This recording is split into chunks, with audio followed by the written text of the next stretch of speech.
Adolf Krömer was the camp pharmacist at the Auschwitz concentration camp, and on the 17th of February 1944 he was shot for defeatism, or at least that is what most books will tell you. Of course, by February 1944 the war was clearly lost for Nazi Germany, although it would have taken a very brave person, above all a staff member at the Auschwitz concentration camp, to admit this. So let's have a look at the life of Adolf Krömer.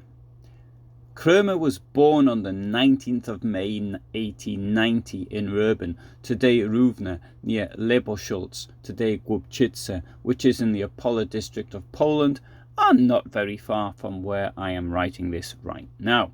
Krömer trained as a pharmacist and, like most men of his generation, took part in the First World War.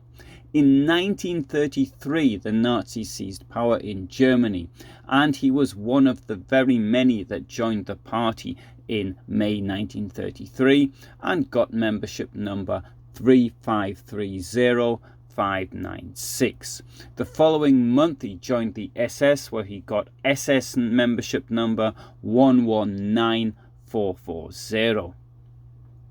Due to his professional background, he was appointed to head the camp pharmacy at the Auschwitz concentration camp.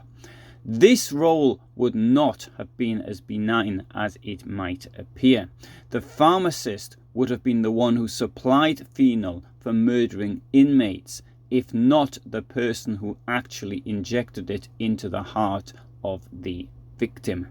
Furthermore, he probably participated in selections for the gas chambers of newly arrived prisoners, being one of those so-called doctors who could see who was fit for work or not at a rapid glance. In November 1943, he was promoted to SS Sturmbannführer, which is approximately the equivalent rank in the army of a major. On the 15th of September 1943, Krömer was awarded the War Merit Cross with swords, the highest war decoration for civilians who did not take part in hostilities, but, to use the vernacular of the time, to those who took part in so-called other wartime tasks.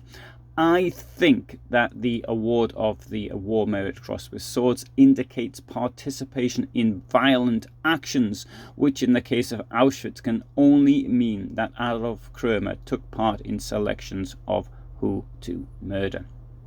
According to his successor as pharmacist, Victor Capacious, Adolf Krömer was executed for spreading defeatism. Capacious was arrested at the beginning of December 1959 when he went to open his pharmacy in Göppingen one morning and found police officers waiting for him. On the 20th of August 1965, at the first Auschwitz trial, the district court in Frankfurt am Main sentenced him to 9 years in prison for 4 cases of aiding and abetting mass murder, each involving at least 2,000 victims.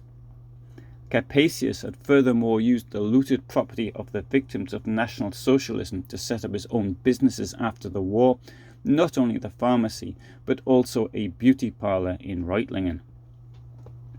In 1995, a stack of around 280 documents relating to the medical staff at the Auschwitz concentration camp was found in an attic of a building formerly used by the SS in the town of Oświęcim, the Polish name for the town of Auschwitz. The documents were not examined until the beginning of 2010.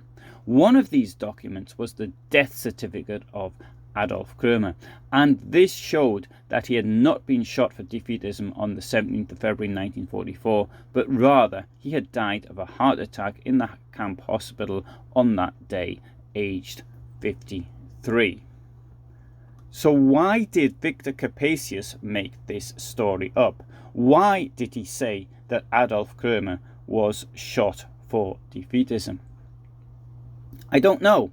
I must leave that one to the opinion of others who know more about psychology than I do.